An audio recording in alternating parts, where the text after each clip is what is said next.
All right, we reporting live how a gangster slash D boy got into college the first time. Wasn't even in the plan. I went to go see my PO one day, and he sparked the idea in my brain. Right, I had been on probation for a minute, and he's like, you need to get a job or get into school."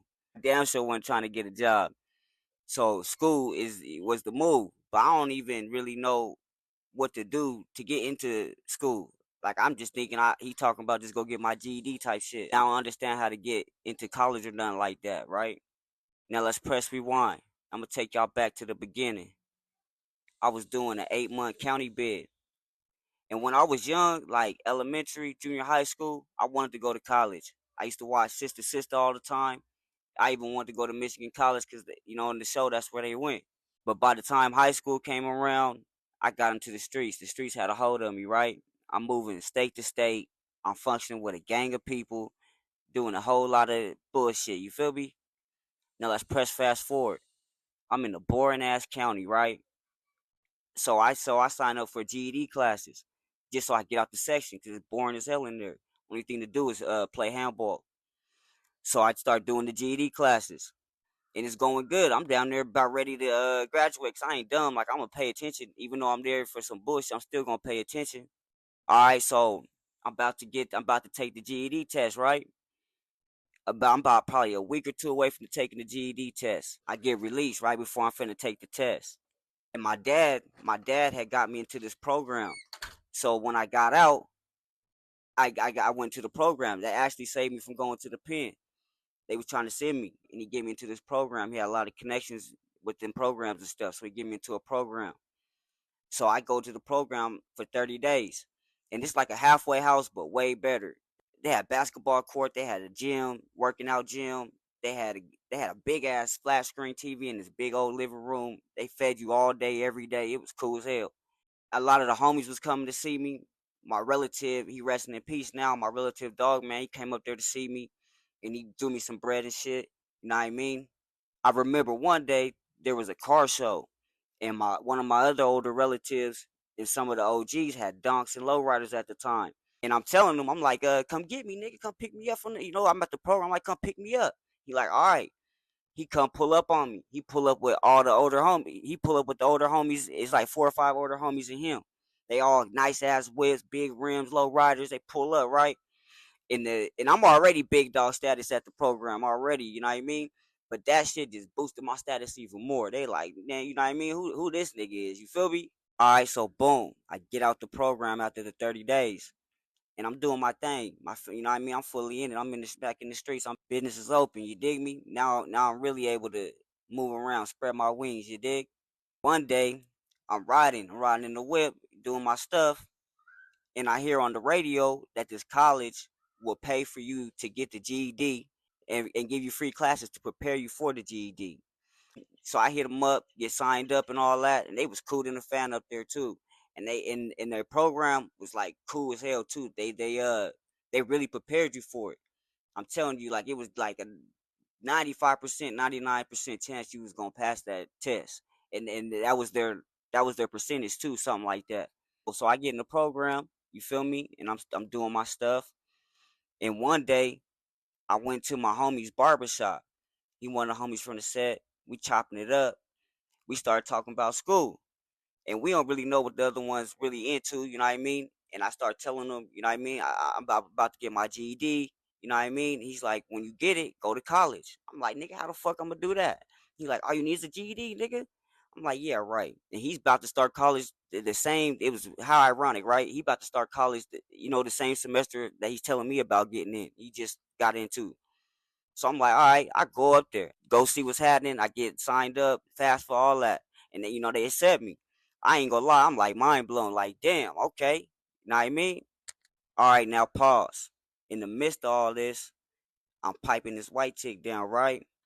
And one day, I'm messing with her like a lot. I'm like every other day, I'm damn near at her spot. Like she low key addicted to me. You feel me? We was drinking, chilling. We end up getting into it. And I'm not the arguer. I'm not gonna sit there and argue with you. So I just like, all right, I'm dipping. Fuck that. I'm out. You feel me? Anyway, I got a 12 pack of beer on me. I grabbed a 12 pack, and she stay on the whole opposite side of the city. She on the east side. I'm way on the west side. So I'm drinking and driving. I don't promote it, but you know what I mean. At the time, this is what I'm doing. So I get damn near to the crib. I gotta go through a light, bang the left on the street, go to the end of the street. I'm at the crib, right? Well, I switch lanes. After a second, boom, I get blurred. It's the police on me, right? I got dope on me, so I tuck that. And I'm drinking and driving, like I said. So I don't know why I did it. I guess I just panicked, but I poured a whole beer that I'm drinking on the passenger side floor. And I start spraying a whole bunch of smell good, right? And when he gets to the car, he told me he pulled me over because I cut him off. I don't believe him, but that's what he say. So he get to the car, he say that, and he's like, get out. He just straight up, he like, get out. You smell like I smell alcohol or whatever. He gave me the sobriety test. I guess I failed. I don't think I failed that either, but he said I failed. He locked me up. He jammed me up. He like, I'm impounding your shit, all that. He jammed me up. I'm in the back. Mind you, I got the work on me. So I start stuffing that shit. I'm stuffing, like doing my best to get it deep up in there. And he's K9 unit though. Failed to mention that. He K9 unit. So the dog in the back going crazy. I'm talking just barking. Woo, woo. He digging the same spot I'm tucking. I don't know why dude didn't check in and see what it was, but man, that dog was tripping back there. I'm like, damn, I'm spooked. You feel me?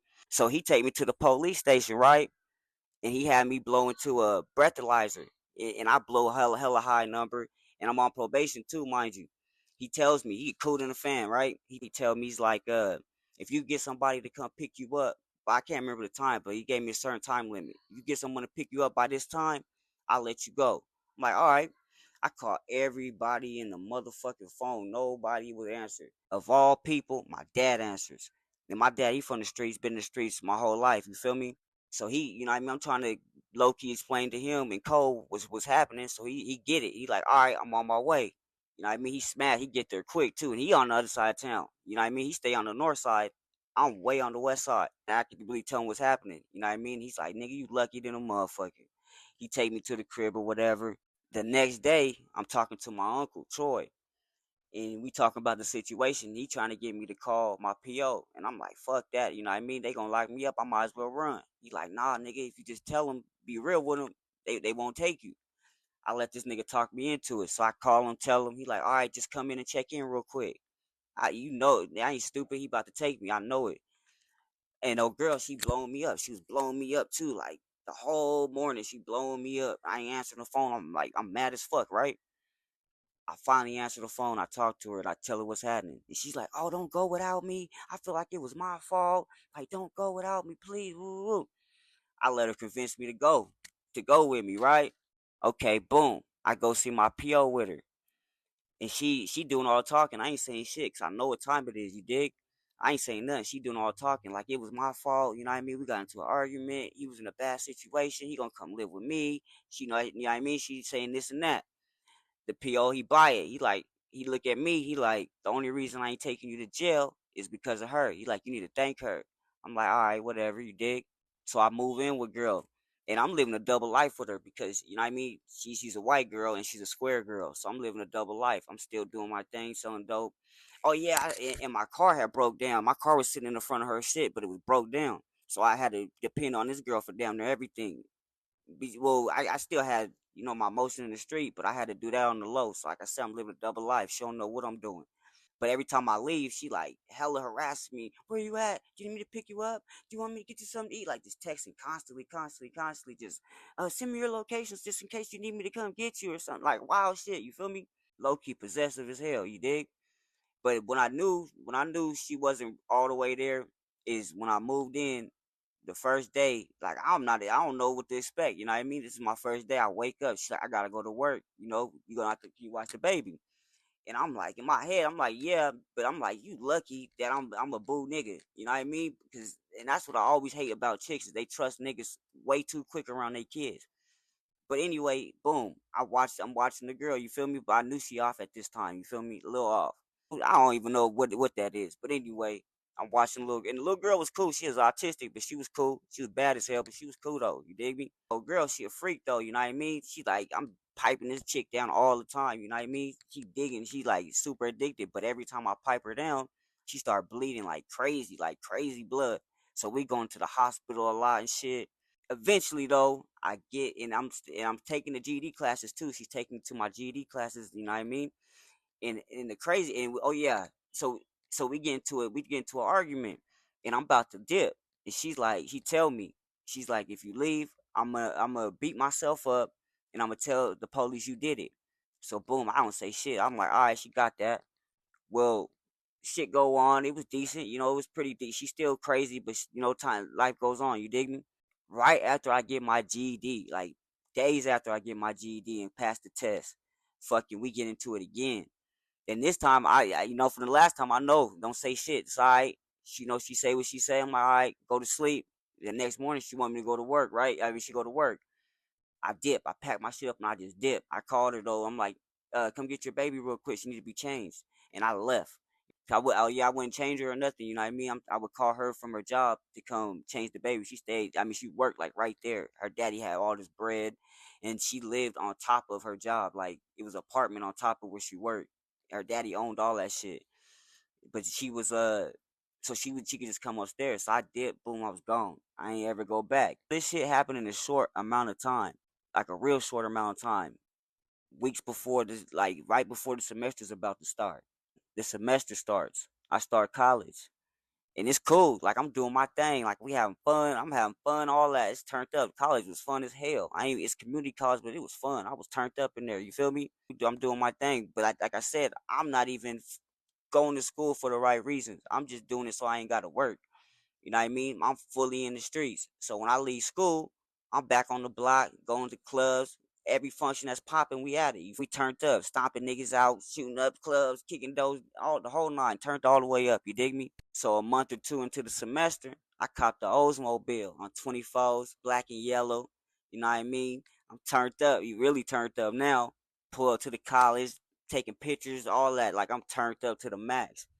But the crazy shit about it is I only had the car for like 2.5 weeks, 3 weeks. The first the first or second day I drove the motherfucker, I get blurred. And they pull up an old ass warrant, and that's a story in itself, but they pull out an old ass warrant. It's out of nowhere, a felony warrant too. I go down and I'm on probation, so I got three day hold. And I called my dad. I'm like, call my PO, make sure you don't put the hold on me, because I'm playing dumb. Like I don't know where the fuck this shit came from, right? And my dad, he do his part. He telling him like this shit just popped up, and the PO's like, all right, I'm gonna lift the hold on you because it's so old. It's an old ass felony. You feel me? So I get out in like 2 or 3 days. You feel me? But they impounded my shit. So I go get it out the impound, right? Go get the insurance on it, all that. 2 or 3 weeks later, right? I'm on the freeway. I ain't smoke no weed or nothing. I'm fresh minded like a motherfucker, like sober than a motherfucker, right? And I'm riding with a chick. And I look down I'm in the fast lane too. I look down at my phone, and girl's like, she screams or some shit. And I look up, and this car just stopped on the freeway, and I'm going. It was just like boom. I just hit him. I didn't even have time to stop. I hit him. Boom. Total the motherfucking car. Now, I mean, when I look back in hindsight, I should have got my shit towed myself, but I let them tow it because I wasn't supposed to be driving. But that's another story. I'm not gonna get into that, but that's another story. I wasn't supposed to be driving, so I had to play like she was driving. So I'm paranoid that the law is gonna jam me up. So she had to lie and say she was driving. You like I don't really give a fuck. Like at the time, it was like damn. Like even at the time, I didn't really give a fuck. So I'm more paranoid about the law than anything. So I'm just like, all right, that's a loss, whatever, and I'm getting money, so I don't give a fuck. It's like yeah, I totaled my shit. But I still dropped the bread on that motherfucker, and I had another whip. You know what I mean? I had racks. You know what I mean? So I wasn't even tripping like that. I was just lucky I ain't go down. Like I said, I'm in the streets deep at this time. Young General, you dig me? The YG's doing what I say so type shit. I ain't bigger than the program because the older homie say something I was listening to, you feel me? But I'm on big dog status. So I made it a year in college. The year I'm wanted by the law. So I go on the run, you feel me? That's the end of the story though, you know what I mean? This picture describes my mentality at the time. You know what I mean? Fuck the law, like I'm thugged out. Nowadays, I don't encourage that lifestyle. That shit's played out, not worth it. It's weak and embarrassing, hurting your people in your community. There's a lot of deep rooted shit with different races. I strongly push unity, especially with so-called black people from all continents, Africa, Asia, aka indigenous folks of the world. I push unity, especially with us. I don't care what continent you from. If you got melanated skin and your hair grow to the sky, we one nation. You dig me? And so-called black, Mexican, and Asian people, the time is now to come together. Our beef with each other's fake. We let racists instigate us into a hundreds of year fake battle. Rest up to all the fallen soldiers. Like, comment, follow, share, subscribe, all that. Only way is up.